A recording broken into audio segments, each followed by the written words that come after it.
Now, for more on the subject, we're joined by Oded Revivi. He's the Chief Foreign Envoy for the Yeshua Council and the Mayor of Efrat. Thanks for being with us here now. Jumping to the point, you were in D.C. for the plan's unveiling here now, much celebrated here. Now, West Bank, Jordan Valley annexation, initially really embraced, it seemed, by all. Now getting a much more nuanced tone. We're just listening to Ambassador Friedman here, Jared Kushner, also saying this, that it appears President Trump wants Israel to slow down. You don't. Do you think it's smart to go against the president in this moment? I think there's a wide spread of varieties between the different mayors of Judea and Samaria. There's some who say that things should happen immediately, and there are those who say we should wait patiently. We should understand that the American administration has given a lot of things that Israel was waiting for them for many years, and we should wait according to the pace that the American administration is now asking the Israeli government to act upon. Now, so you embrace the annexation aspect of the plan. What about the rest of it? You know, for example, the path towards Palestinian statehood.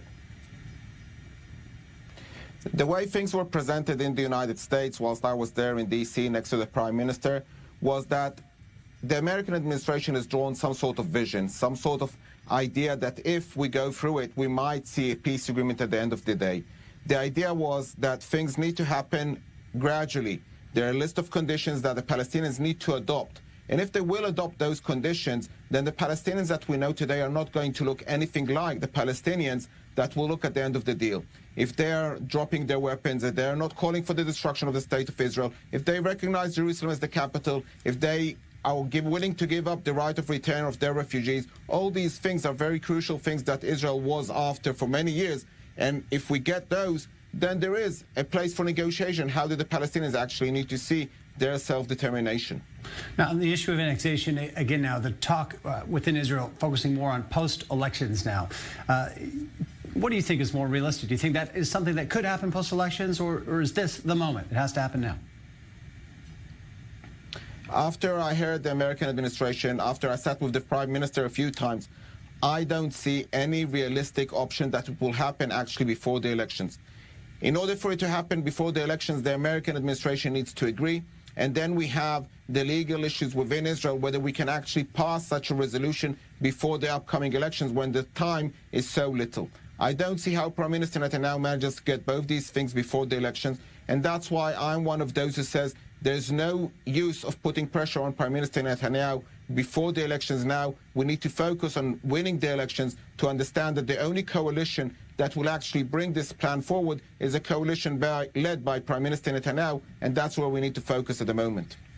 Now, there are protests planned for this week, I believe Wednesday, against these certain elements we've been discussing here now.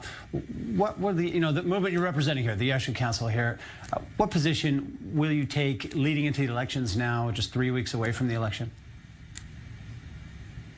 Again, the protest is organized by some of the mayors. There's a split of views as to whether we should go ahead with it or not.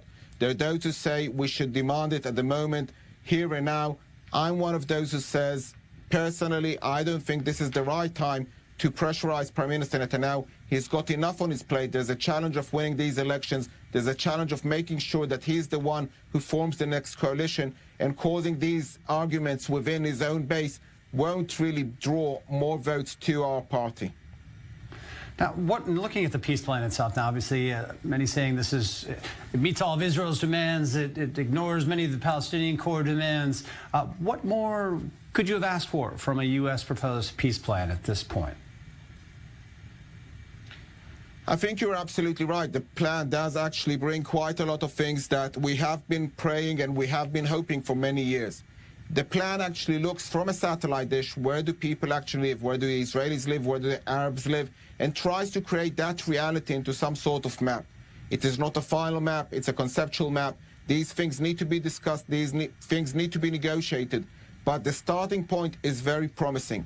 And there are some who think that you can start a negotiation with the starting point and end it with the starting point, and unfortunately, as someone who practiced law, who was in endless different negotiations on different issues, you know that when you start a negotiation, you don't expect to finish it at the same place where you actually wanted to start it. So that's why I think we should give the plan a hope and a potential of starting, and not kill it even before it even started.